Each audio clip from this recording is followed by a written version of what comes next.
Good afternoon, ladies and gentlemen. I request all of you to please settle down.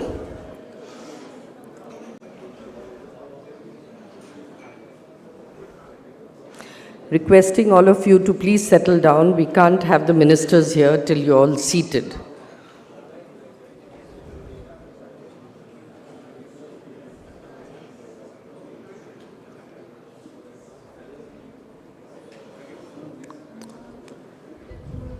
Our dignitaries are all here now, and we'll be joined by them soon, and we'll begin with the session.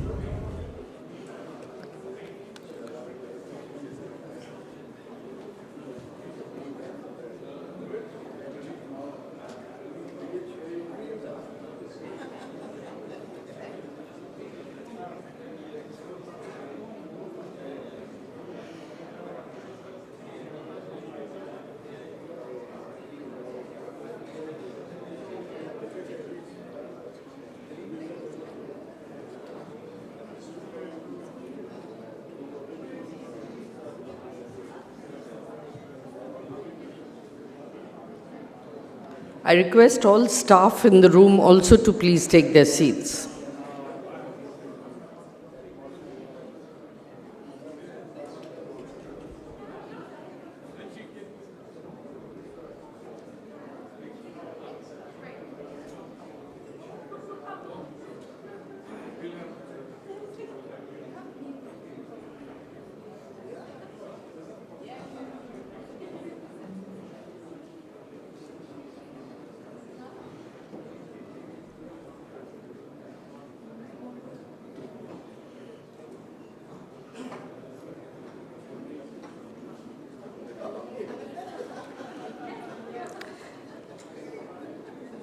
Ladies and gentlemen, please join me in welcoming our ministers for this very special plenary.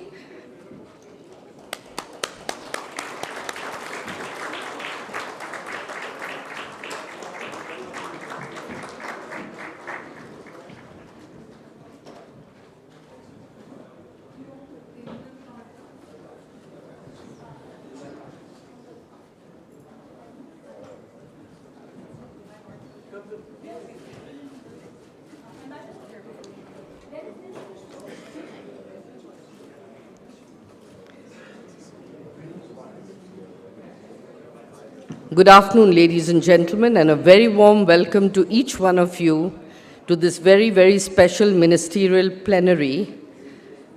We have with us a very, very august panel, and I'd like to start the session by inviting Mr. Chandrajit Banerjee, Director General, Confederation of Indian Industry, to kindly give his opening remarks.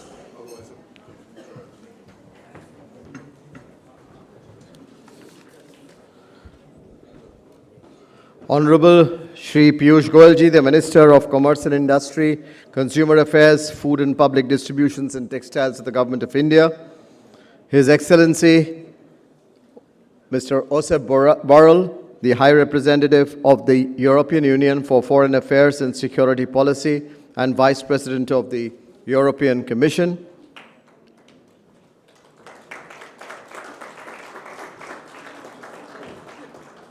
His Excellency Mr. Wopke Hoekstra, the Deputy Prime Minister and Minister of Foreign Affairs of the Government of Netherlands, Excellency the Right Honorable Mr. James Cleverly, MP, Secretary of State for Foreign Affairs of the Commonwealth and Development Affairs of the United Kingdom, His Excellency Mr.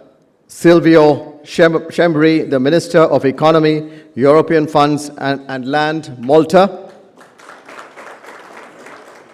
Mr. Sanjeev Bajaj, the President of CII, Excellencies, ladies and gentlemen. Indeed, a great pleasure to welcome you to this finale, the valedictory session, as we call it, of this very important India-Europe Business and Sustainability Conclave. We are indeed extremely proud that we have had such great presence from Europe into India over the last 24 hours or a little more.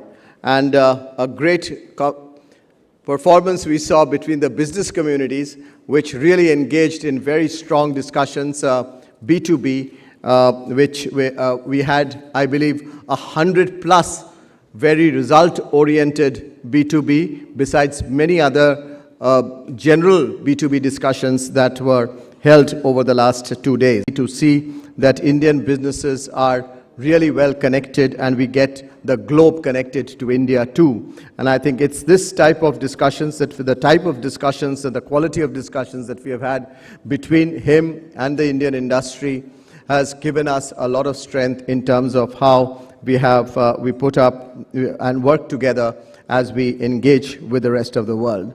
And we see very positive signs both in terms of the performance of Indian companies outside of India, the performance and the ease of doing business that we see of global companies in India, and also when it comes to even newer companies, the startups and areas which are under him, like the entire work on logistics and really exports or even the global value chains. And I think these are areas which has been a very strong focus. And under the India's presidency of the G20, when we are working on the B20, we see a lot of strong connects through many of the areas that he gives us inputs and guidance on as to how we engage the rest of the world with the Indian business.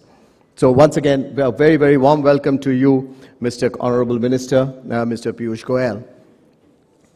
I'd like to also welcome this strong panel that we have from the European Commission, from Netherlands, from United Kingdom, from Malta, and over the last 2 days, we have seen very, very significant presence from other European countries too. They're led by their ministers, led by their foreign ministers or trade ministers and others.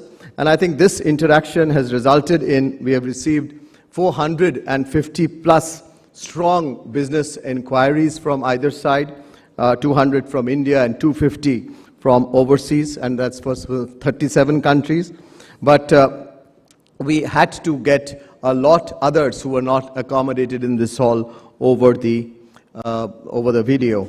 And we have also received some strong response from thought leaders to be a part of these deliberations, besides, of course, our officials, our ministers, and the industry. We have had close to over 40 speakers, largely from Europe, and plus 30 other Indian speakers across the 12 sessions that we have had so far. So it's been an outstanding interaction between the business to business and also amongst our policymakers to the business.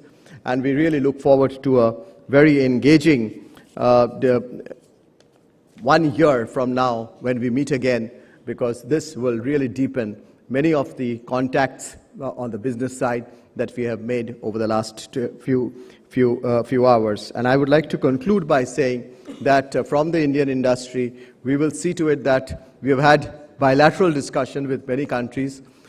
We would see to it that we are able to take our very strong delegations from the Indian business on sometimes sectoral, sometimes cutting across sectors to some of your countries in the next few months to come. With that, ladies and gentlemen, I'd like to once again welcome you to this final session and the special plenary session with our ministers seated on the dais, and thank you very much for being here with us. Thank you.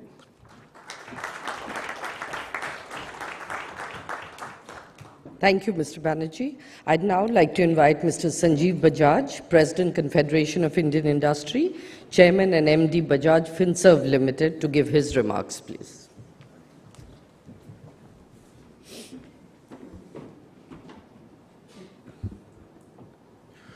Honorable Minister, Excellencies, on and off the dais, friends, good afternoon. Honorable Minister Goyal, the high participation that we have witnessed over the last 2 days at this event is truly a reflection of the Indian growth story. One that, on the basis of a facilitative and conducive business environment, you have so carefully crafted over these past years. Excellencies, at the same time, we know the global environment clearly. States are also doing their own bit clearly. States are also doing their own bit in improving their investment climate, because eventually one invests in a state, in a particular city. Over the last 2 days, many productive ideas have been discussed.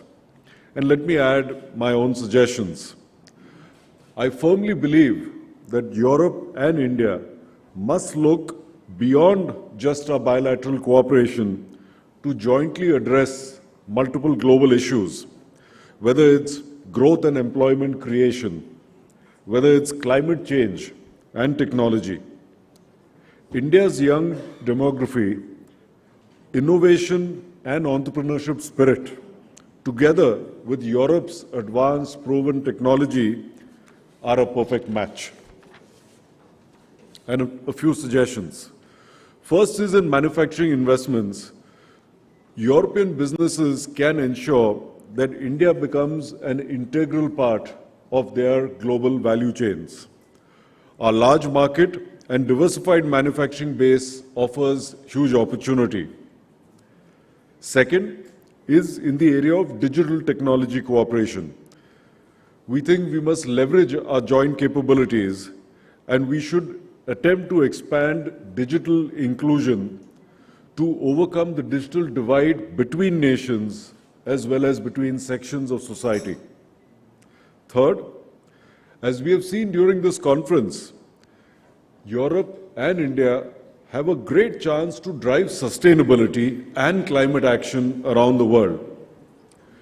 India has shown that the benefits of scale in sustainability action are very much possible, and this can be replicated with Europe's support to other parts of the world.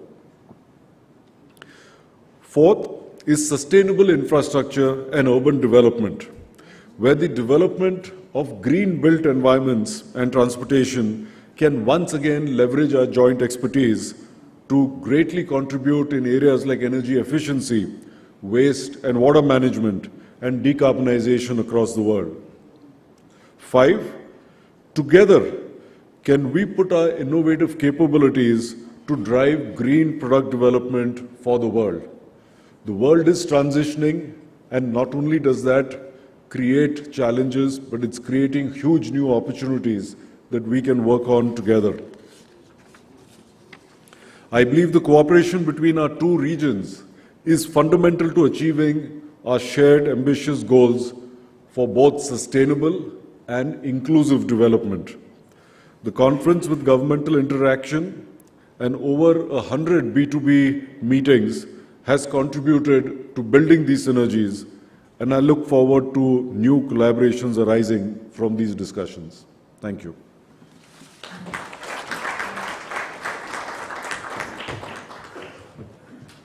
Thank you, Mr. Bajaj.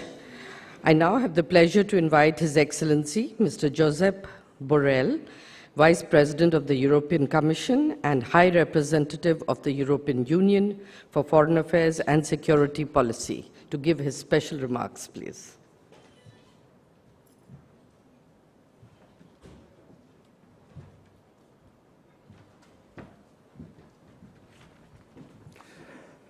Ministers, colleagues, excellencies, ladies and gentlemen,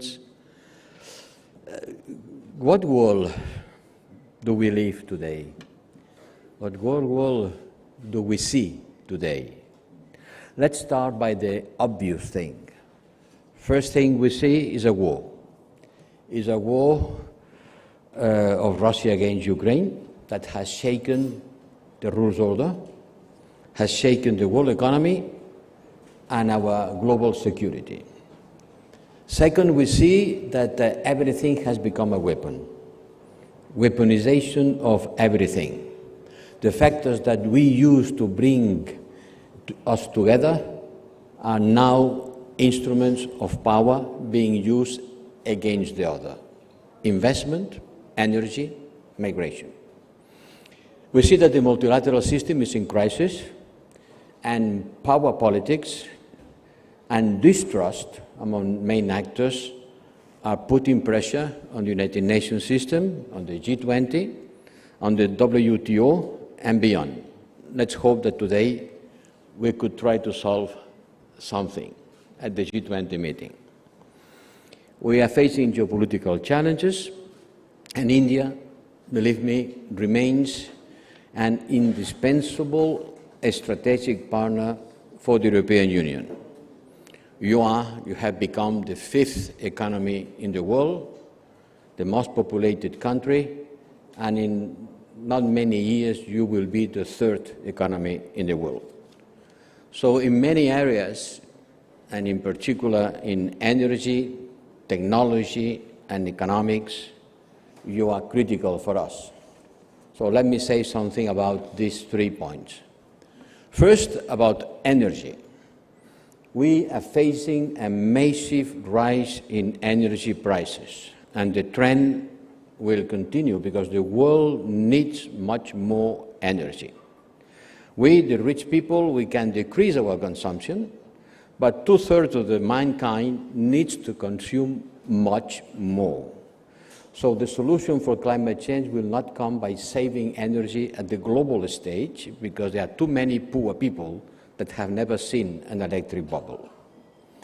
But the war pushed energy prices up, and we have seen big changes, starting by us, we, European Union. We were dependent 40% of gas imports from Russia, and for some member states by 100%.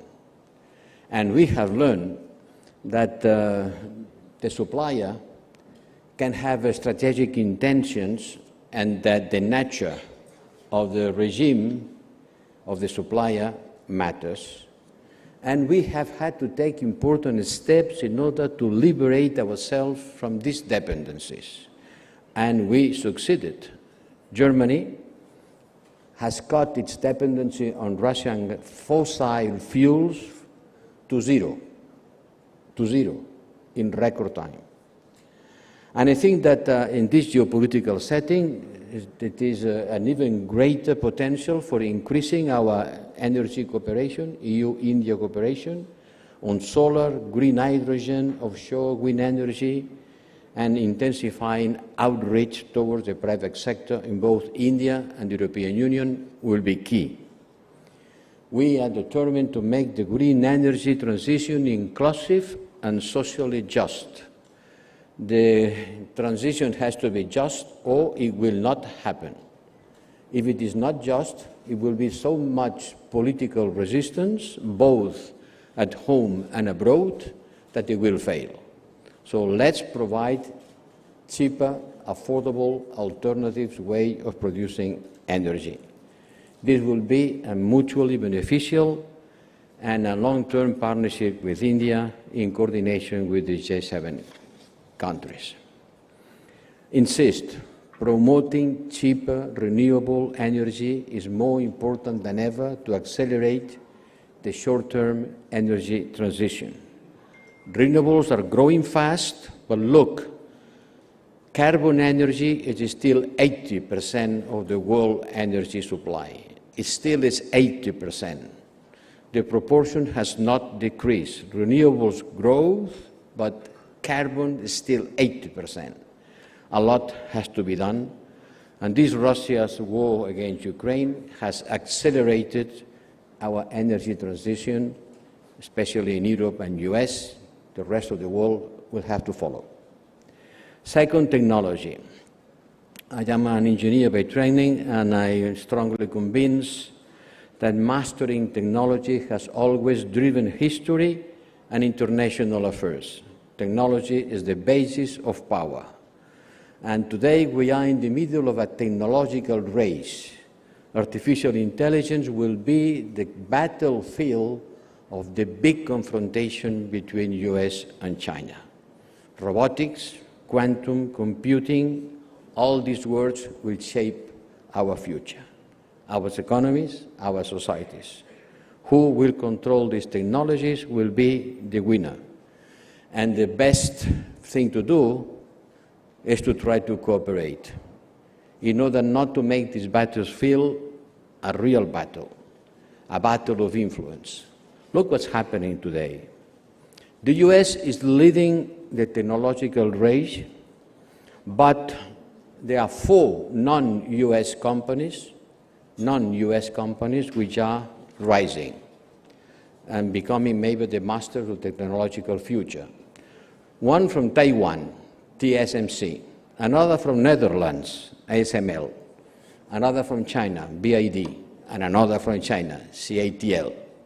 I wonder how many people around the world know the names of these companies. They know GAFA, but these are quietly unknown by the big public. And they are the master of the chips production. And the more precise the chips are, the greater the concentration of production. Taiwan or South Korea will dominate the industry. On semiconductors, they are critical for everything. We, in the European Union, we import 85% of all semiconductors that we use. We are moving to a world where access to and control of a critical raw material will be key. Today we are more dependent on China for critical materials than we were dependent on Russia on fossil energy. And for the green transition, we will need lithium, cobalt, rare earths for batteries, magnets for turbines. These are physically located in a very limited number of countries. Cobalt, lithium, copper concentrated in Congo, and Australia, and Chile, and China. So we have an interest in deepening our collaboration with India in a number of ongoing digital initiatives to deliver tangible results. And the last words about the geopolitics of the economy. Dear friends, global economy is being marked by a global slowdown, sorry to say. But the latest figures of the World Bank shows 1.7% for the global growth. That's not enough for the world. We have had an unprecedented level of inflation, pushed by energy and food, pushed by the war, never seen since the 70s. And indications are that the inflation is going down, but it's still very high, 9% at global level, and some countries like Turkey and Argentina above 70. This is being driven by energy, transport, and food prices, but it has created a push on interest rates rising fast. Never before the central banks have acted in such a determined manner altogether, tightening the monetary conditions with the Federal Reserve of US on the lead. And as always, developing countries were hit particularly by the pandemic first, by the debt now, interest rates and debt. And there is one person responsible for that, is the same person that started the war. Many countries about the world will have difficulties on accessing global capital markets. There is a big risk of debt crisis. Sri Lanka has been the first. I'm afraid will not be the last. This will increase inequality. Poverty reduction is slowing. The key problem today, debt sustainability. Interest rates rising, dollar strengthening, capital flowing back to advanced economies. We know this story.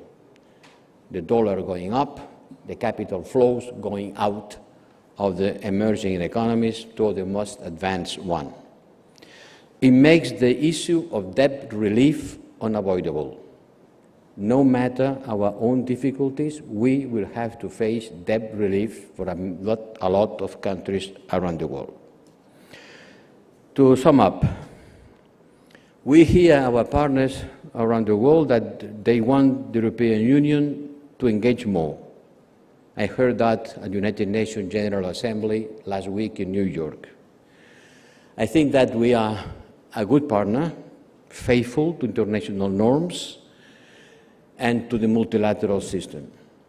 But we are also reminded of our concerns by the rest of the world.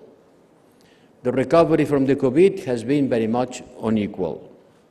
This debt crisis, this inflation, this food insecurity, this climate change, this international system that many see as outdated, it is certainly outdated, paralyzed and unequal, ask us to be more proactive and more attentive. And I would like to remind our friends and partners that we are very busy with the war in Ukraine, but we are not forgetting about the rest of the world. We are still the biggest donor of development and humanitarian assistance, and we are a reliable partner.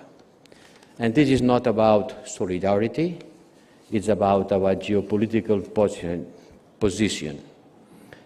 Because today, the European Union wants to be a geopolitical power for the good of the world. Thank you.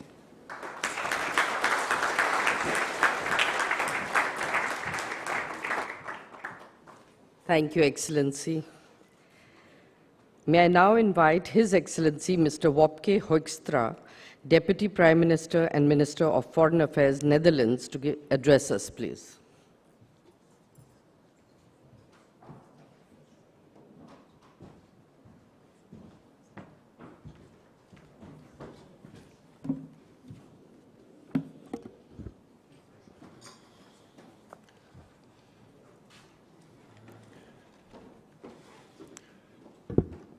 Dear Minister Goyal, thank you very much for having all of us. It is a great pleasure to see you again and now be on the stage here together with you and, of course, with all the colleagues from around the world. And ladies and gentlemen, may I start by saying that it is a great pleasure for me personally to address you here at this special plenary session. And although our countries are thousands of miles apart, that has never prevented us from getting to know each other and being together. And indeed, one of the statistics I am most fond of is that the Netherlands has the largest Indian diaspora on continental European soil. Personally, I got acquainted with your great and beautiful country and capital when I was 26 and when I was traveling through the north of India. And it was an amazing experience. And of course, I was impressed by many things, but on the very top of that list was probably the tremendous can-do mentality that I've experienced during that period, but also ever since. And I also came across that when I was doing my MBA in Singapore and in Fontainebleau in France, where, interestingly enough, in this European business school, Indians were the largest contingency from across the globe. And I made many great friends with Indians in 2005. And also later on, when I was working in business, when I was working at McKinsey, where I was inspired by many of the most brilliant colleagues from Indian soil. Ladies and gentlemen, I already mentioned, we are thousands of miles apart, but we are connected. We're connected by trade, and we're also connected in particular by innovation and the sense that innovation is shaping our joint future. And in my view, business activities and working on innovation is much more than just a transaction. They comprise a mindset, deeply embedded in the Dutch and the Indian DNA. And it's one of the reasons I am convinced why our countries have always found each other. It's a way, business is a way of building bridges. It builds relationships. And that is also why I'm so enthusiastic to explore our cooperation further. And ladies and gentlemen, besides a shared mindset, I also believe that the future ahead of us will be shaped by something else that is in our DNA, something that we share. It is something that was described very eloquently by my fellow Minister Jaishankar in his book, The Indian Way. The Indian Way, Strategies for an Uncertain World. And actually, I think you can summarize that in two words: values and strategies. And in this respect, I would argue that the Indian way, the European way, the EU way, the Dutch way, are actually quite alike. Since we all share a strong belief in democracy, a strong belief in freedom, and a rules-based international order. And we too believe that strategic partnerships driven by exactly these beliefs can enable us to stand strong in a world that is both unsafe and, unfortunately, also unstable. We see this, of course, in Europe, where Russia has invaded Ukraine and where a war has been raging for more than a year now, and that is affecting all of us. Not only is this war destroying Ukraine, it also poses a threat to our continent's stability. And after all, the sovereignty represented by internationally recognized borders do form the backbone of European security, but also world security. And yet, I do realize all too well that Asia too faces uncertainty. We truly understand these security issues that your country has to deal with. And these concerns are and should be, I feel, on the forefront of our minds in Europe. And the question we must answer together, in my view, is how do we together deal with these global uncertainties? And as Dr. Jaishankar said in his book, self-reliance is more important than ever, and I quote, for an approach of self-reliance to succeed, it must be accompanied by a greater sense of self-confidence. And again, in this respect, I would argue the Indian way and the EU way actually look alike. Because the EU too must become a more independent, assertive and self-confident player. And at the same time, I think that the path of self-reliance and self-confidence can actually only be taken together. Together with countries that think and act alike in many ways, and that share similar goals, like India and the Netherlands. And my country would be honored and privileged to continue to contribute to the amazing Indian success story. And the possibilities for cooperation, in my mind, are countless. We've long cooperated in many areas, like water and agriculture, and in our response to emerging global challenges.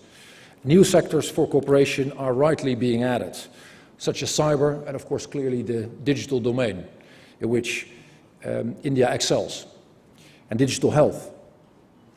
And recently we've concluded the second cyber dialogue between our countries, in which we have strengthened our ties in the field of cybersecurity and affirmed that we would seek even more cooperation in the future. And I would argue we should do that in many areas that belong to the future as well. And yet taking the road together also means together with Europe, as Joseph Borrell just said. And indeed, I strongly believe that combining the Indian way with the EU way will result in a major upgrade for all of us. A multi-lane highway, if you will. Because India is the largest democracy in the world. And Europe, the EU, is the largest democratic union in the world. And by joining forces and sticking together, we can better protect what we all believe in. Together we have an unrivaled capacity, a truly unrivaled capacity to advance democratic values and promote the international rules-based order. And yet the EU and India can, of course, also cooperate in many other ways. For example, by establishing a safe, stable and secure Indo-Pacific, and by helping each other to become more independent. For example, by exploring how the EU could shift part of our production processes to India. Ladies and gentlemen, today's era is not the era for war, Prime Minister Modi said. And every word of that sentence is true. Every word. Yet unfortunately, the reality is that our era is marked by war. War that could be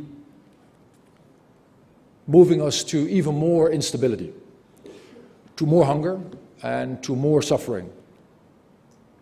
And we must do something about it. by recognizing what binds us wherever we are on the globe, but certainly between Europe, the Netherlands, and India. Our strong belief in the rules-based order, our strong belief in democracy, our strong belief in stability in the Indo-Pacific, in Europe, but also elsewhere. And by working together towards a deeper strategic partnership driven by these common goals. And I think I speak for everyone when I say that tomorrow's era should be an era of stability, prosperity, and hopefully also peace. And for that to happen, let's make this an era of true cooperation. Cooperation, collaboration, and shared beliefs. Because the only way forward is one that we embark on together. Thank you very much.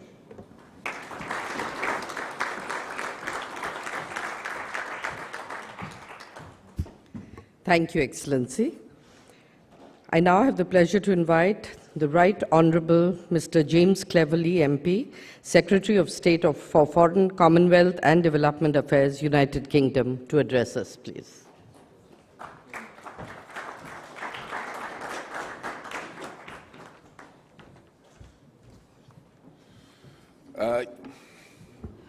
Your Excellencies, honoured guests, friends and colleagues, namaste. I'm very grateful to the Confederation of Indian Industry for arranging this important event. Today, as we've discussed, we are living through a period of geopolitical competition. And my good friend Wopke is absolutely right when he says that Russia's invasion of Ukraine has sent shockwaves through the global economy and across the world. And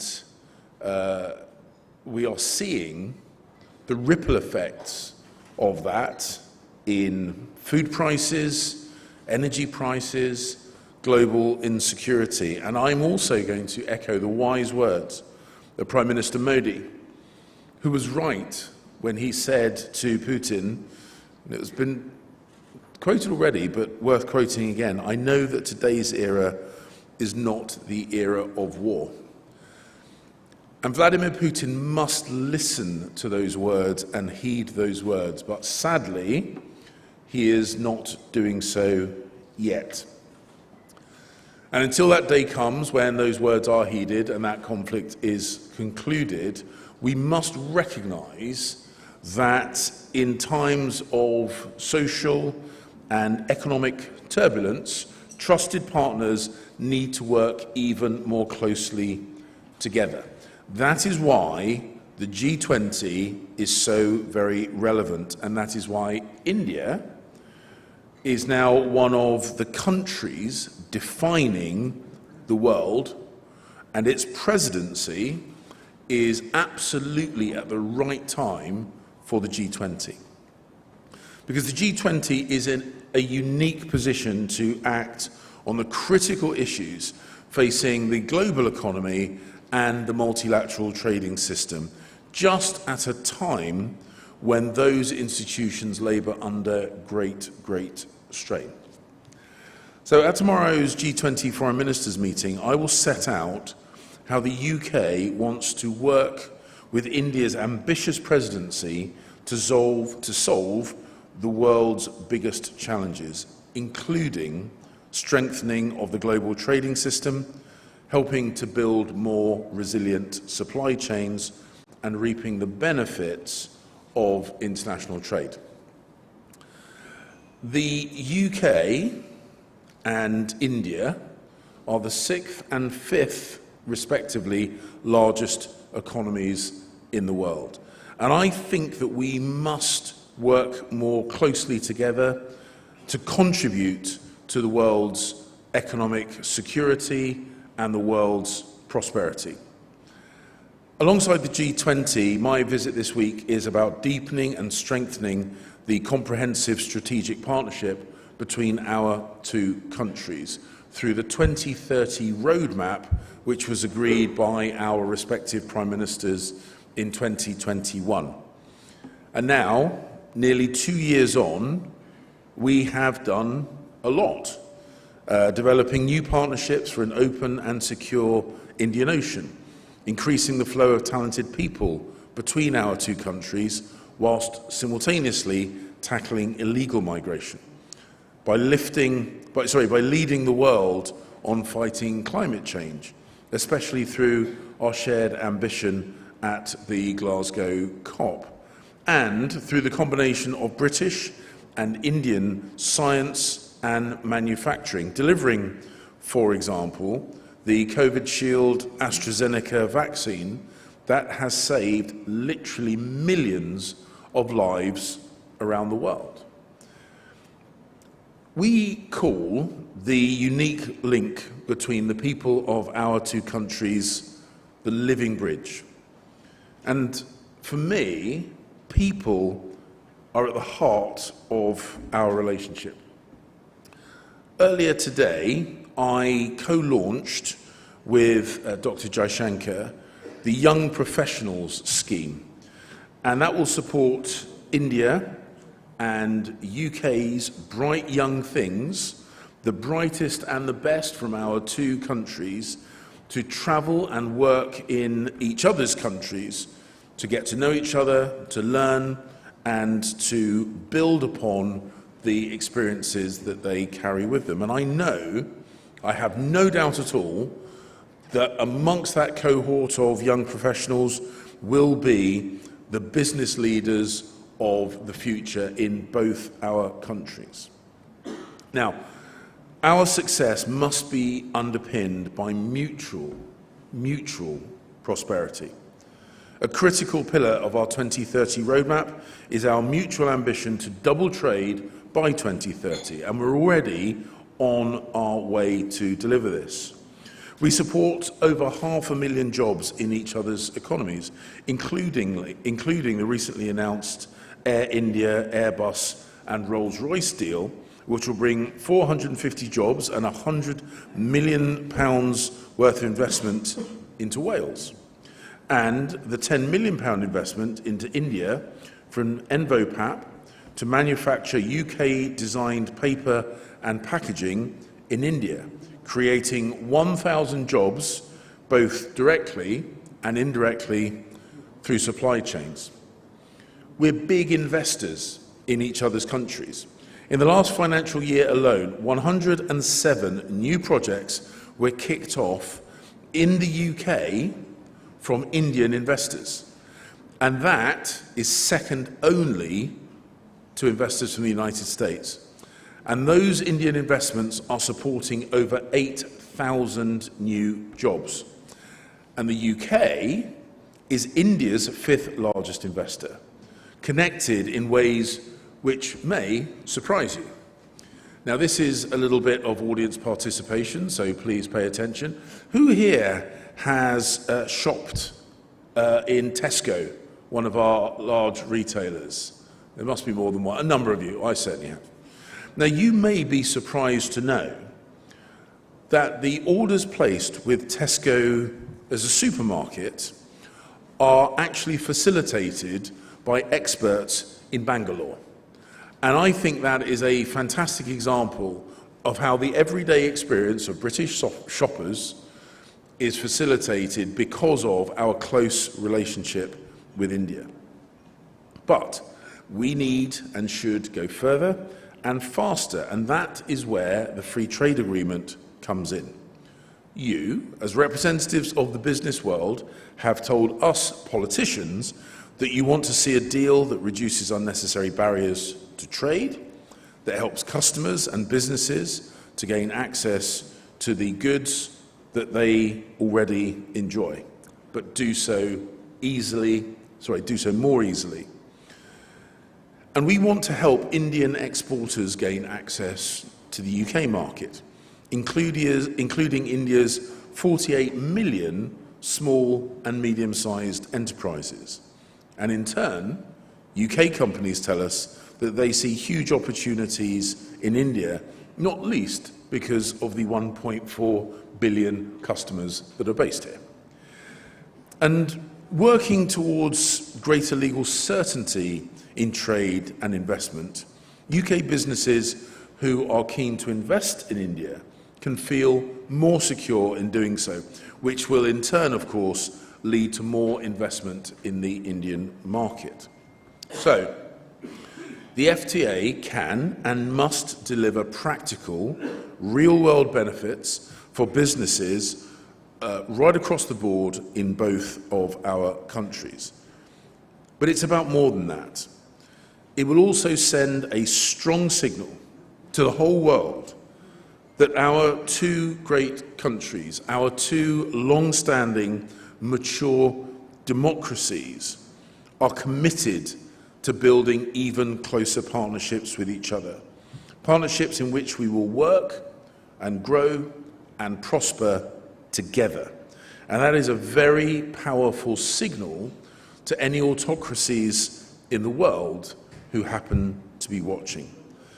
And the closer that we become, the more prosperous and the more safe the world will be. Thank you very much.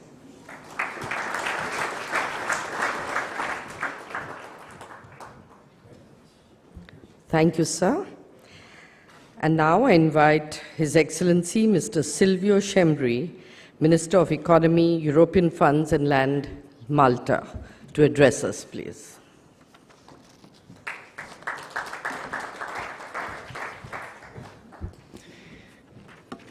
Thank you, Excellencies, dear colleagues, distinguished guests, good afternoon. It's always difficult to address a guest after such thought leaders, but let me tell you that it is an honor for me to address you here today on my first visit to India, especially addressing this high-level conference, which will undoubtedly continue to enhance and strengthen the historically close ties between our two countries. Over the past years, our economy has continued to undergo significant transformation, developing a thriving services-based economy driven by financial and digital services, bolstered by strong performances in tourism, construction, wholesale, retail, trade, and manufacturing. And notwithstanding a strong 60-year bilateral relationship, I believe that there is still ample room for improvement in terms of relationship between our two Commonwealth countries, which I am sure can be strengthened even further. Of course, the difference in size between Malta and India is enormous. However, both countries have vibrant economies, which should be harnessed in the best way possible. In Malta, in fact, we currently have over 110 companies or private investment which originate from India. As Economy Minister, I strive to ensure that ties and partnerships within the commercial sphere are created and to endure in the long term, fostering strong relationships which, in the end, bear fruit for the mutual benefit for all stakeholders. There are several areas and sectors which are of particular interest for Malta, and these include technology, pharmaceuticals, aviation, and the film industries, amongst others, all of which offer several opportunities for collaboration between the two countries. Malta, in fact, has already benefited from Indian investment in most of the mentioned sectors. Malta officially became a European Union member state on 1st May 2004. And throughout these years, the EU has brought about freedom of movement between member countries and improved standard of living with better quality products and services. A recent forecast report issued by the European Commission on Malta's economic situation stated that our country's economic growth will rank as the second highest in the EU this year, with the second lowest inflation rate. Another report issued the same day by the European Commission showed that Malta received 2.3 million tourists last year, witnessing a cash injection of more than €2 billion, nearing pre-pandemic levels. Another important indicator is that at the end of 2021, the stock position of foreign direct investment in Malta stood at more than €204 billion euro, while direct investment increase last year amounted to 58 billion euro. I am pleased to note that imports from India to Malta have increased substantially over the past years. But in contrast, annual Maltese exports to India have averaged only 21 million. Most of the Maltese exports to India consist of organic chemicals, electrical equipment, and wood pulp. More Maltese companies are now seeking new prospects and expansion routes beyond our shores. And I have no doubt that continuing to create robust socio-economic links will result in strengthening bonds amongst our people. I believe there is a lot of potential to improve our connections in a multitude of trades, which are already benefiting from extremely important prerequisites, mainly our double taxation agreements, effective connections between the two nations, and a high-level representation that is already well established. We also know the positive negotiation between the EU and India and hope for fruitful conclusion of this FTA. This agreement has the potential to increase trade and investment between the two blocs while improving existing supply chains for the mutual benefit of Malta, India, and other EU member states. In recent years, India has emerged as a leading supplier of the global market, which also benefited the Maltese business. In fact, between 2011 and 2021, Indian citizens ranked among the top 10 in the list of nationalities in Malta. Malta has seen more demand for visa working permits for Indian nationals for the Maltese labour market. And therefore, in conclusion, I must reiterate that our long-term vision is to be a fair and highly prosperous nation that cultivates, supports, and promotes ongoing investment, both within and away from our shores. With this in mind, I hope that my visit here in India will help to pave the way also for our two nations to continue to working together in an ever-close partnership which will drive us closer to our goal. I am confident that the Maltese and Indian entrepreneurs will continue to thrive by finding the right opportunities and collaborations for the mutual benefit of both countries. And I thoroughly believe that my presence here today is more sufficient evidence of Malta's commitment in this regard. Thank you very much.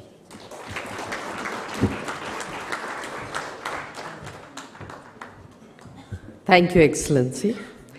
Ladies and gentlemen, I now have the privilege and honor to invite Shri Piyush Goyal, Honorable Minister of Commerce and Industry, Consumer Affairs, Food and Public Distribution and Textiles, to give the keynote address.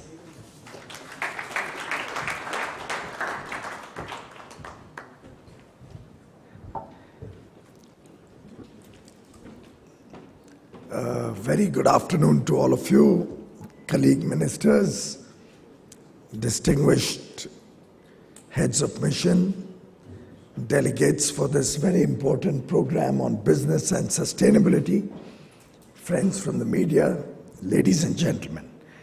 Good news is I have a bad throat, so I won't talk too long. But before I begin, may I request that we all give a standing ovation to our four ministers who gave such a wonderful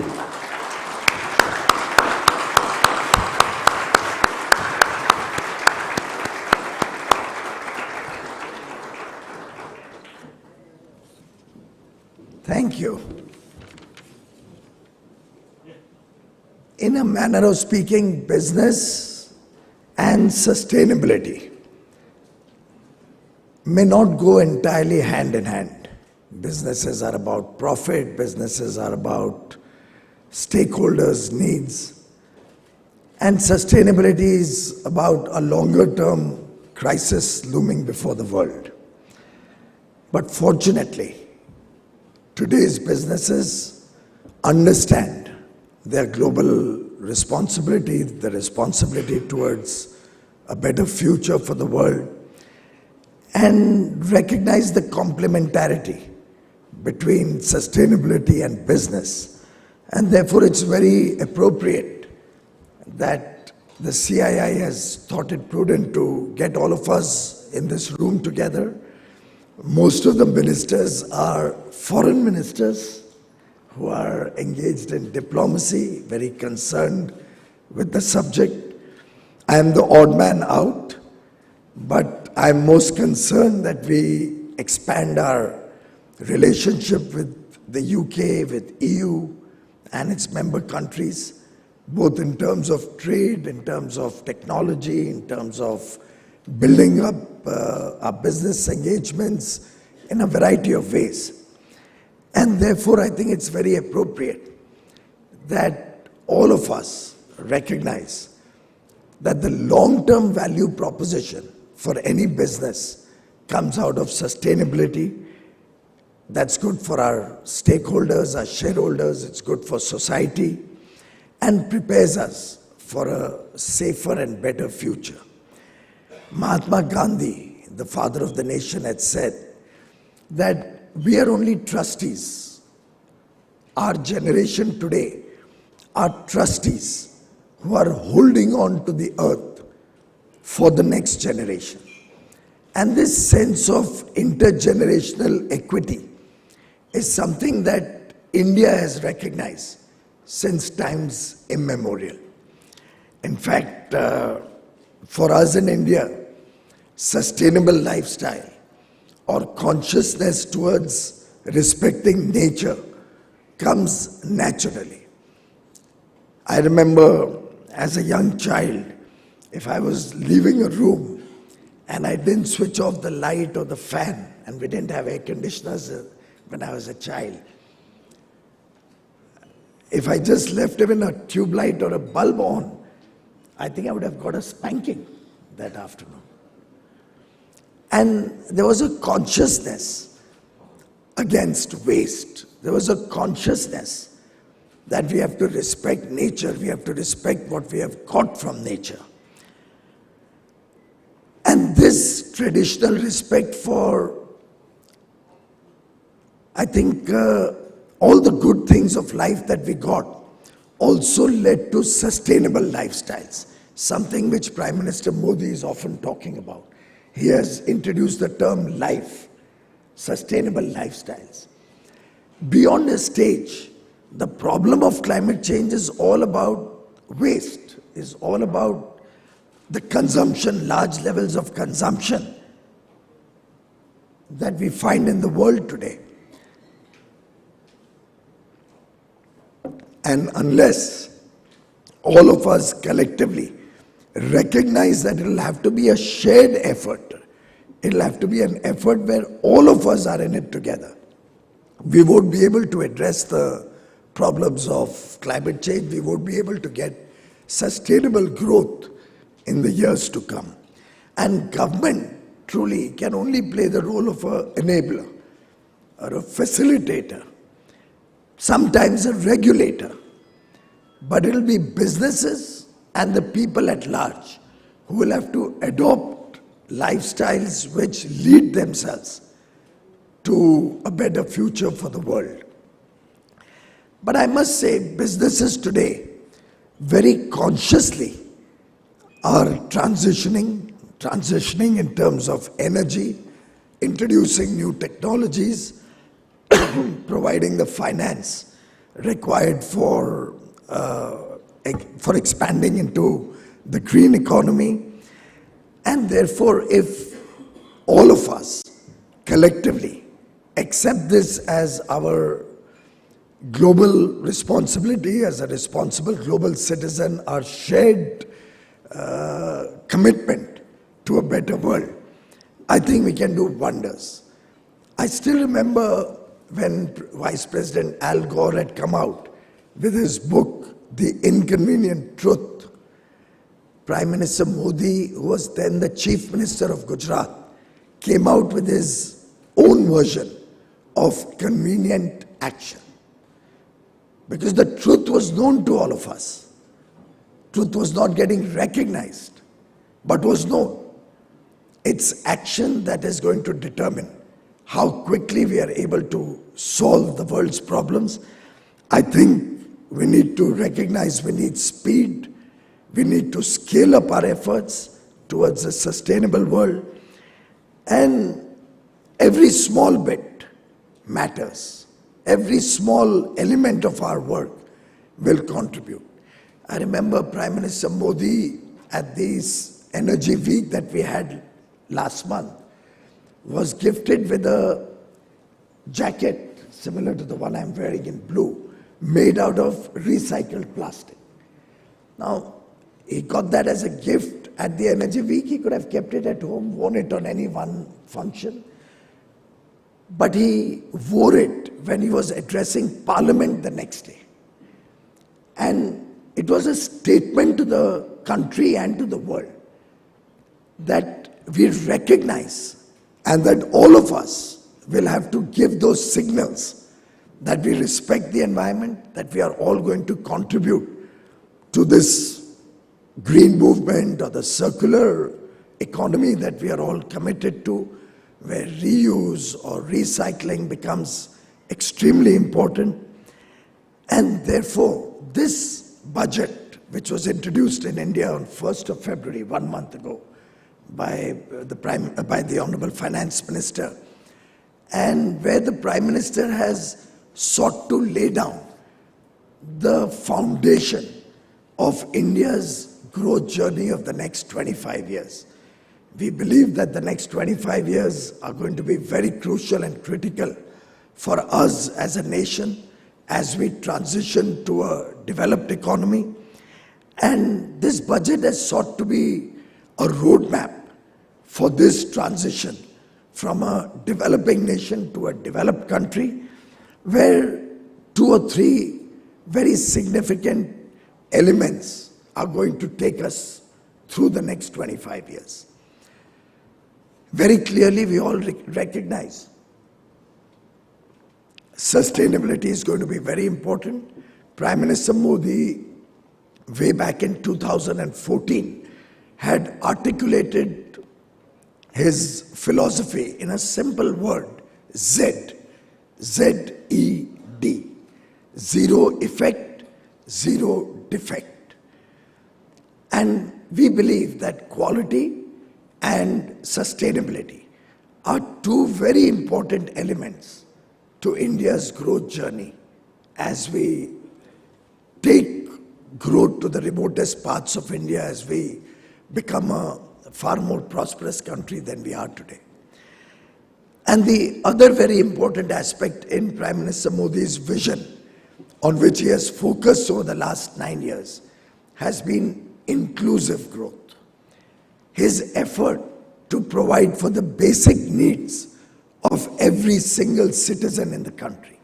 The fact that today a citizen of India, resident of India, doesn't have to worry about food, doesn't have to worry about shelter, clothing, the basic needs, clean water, digital connectivity, infrastructure connecting him to the rest of the world. These basic needs, healthcare and education, once these basic needs have been assured, and that's been the focus over the last decade or so, we today have 1 billion plus aspirational young boys and girls connected with the rest of the world, watching on television, on their mobile phones, smartphones, the good things of life that are available across the world. And it's that aspirational young Indian who's driving India's economic growth. He's the person who's responsible for India being the world's fastest growing large economy for several years in a row. And I do believe it will continue to be so for several decades into the future. And it is this large consumer base of 1.4 billion people who are, in some sense, also recognizing sustainability as an important element of our future growth. In Paris in 2015, we had all come to a shared understanding of our goals, our contribution to a better world in the future. I am happy to share with all of you that India is amongst the top 5 performers when it comes to benchmarking our work on meeting our nationally determined contributions or goals.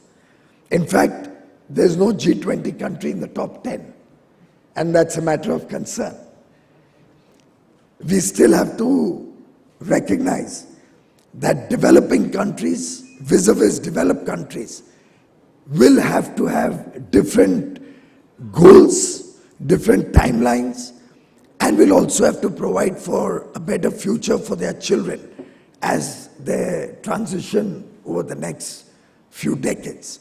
And therefore, each of us, countries, will have to be very sensitive of each other's needs and each other's potential goals or outcomes or roadmap towards sustainability. In fact, I do believe that technology and finance are both going to play an important role, as is sustainable lifestyle. And unless we address these 3 issues, whatever be the amount of discussions, debate, dialogue we may have on this subject, the results are going to be suboptimal. And therefore, I would urge the world leaders, business leaders from across the world, and the political leadership, particularly of the developed world, to recognize that we will all have to contribute our fair share to make the world a better place to live in, whether it's energy efficiency, whether it's our own effort to reduce waste, whether it's our contribution towards the circular economy, whether it's our green goals, and how quickly we can transition ourselves and help the other countries also. I think the India-EU partnership and the India-UK partnership are 2 very important elements in the global effort to make the world a better place to live in. And I can assure my friends from the EU, from Netherlands, from Malta, and from UK, that India and every Indian, be he, whether he's in business or a citizen of India, every Indian is committed to ensuring that sustainability and inclusive growth are going to be the defining features of India's growth story in the years to come. I do believe that India recognizes and respects nature, its contribution to a better life for ourselves, and wishes to be a responsible global citizen as we innovate together, as we transition together to make in the world a safer place, the planet a safer place. As they say, we don't inherit the earth from our ancestors, we borrow it from our children. And therefore, as trustees, as the guardians of our children's wealth, I appeal to every business person in India or across the world, let us focus on sustainability, let us ensure all our actions respect nature, respect the fact that collectively we all have to contribute to this huge challenge that the world is facing today. Thank you very much.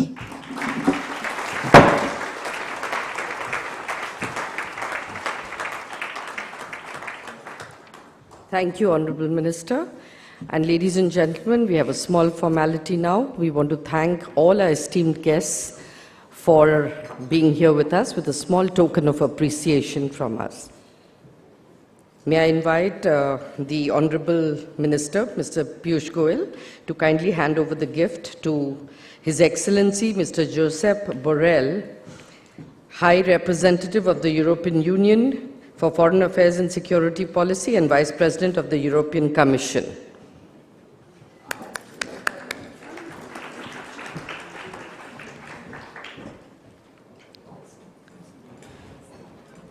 May I request him to also hand over to His Excellency Mr. Wopke Hoekstra, Deputy Prime Minister and Minister of Foreign Affairs, Netherlands.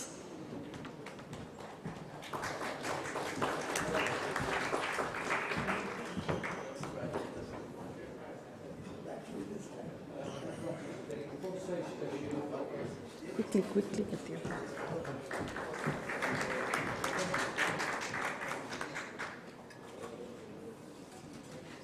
May I also request you, sir, to hand over the token to the Right Honourable Minister James Cleverly, MP, Secretary of State for Foreign, Commonwealth and Development Affairs, United Kingdom.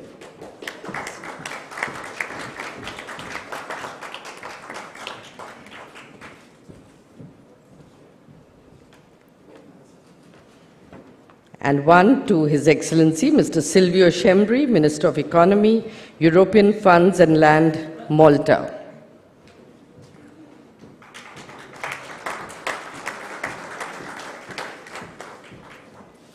I'd now like to request Mr. Sanjeev Bajaj to kindly hand over a token of our appreciation to the Honourable Minister of Commerce and Industry, Consumer Affairs, Food and Public Distribution and Textiles, Shri Piyush Goyal ji.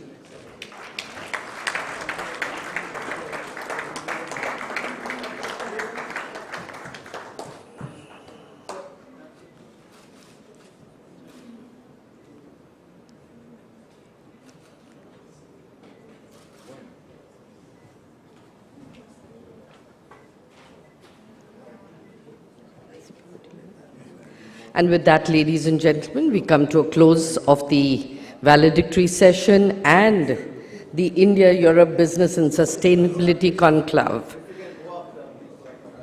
You've been a great audience. Thank you for your continued support, and we like to have you here every time. Thank you very much.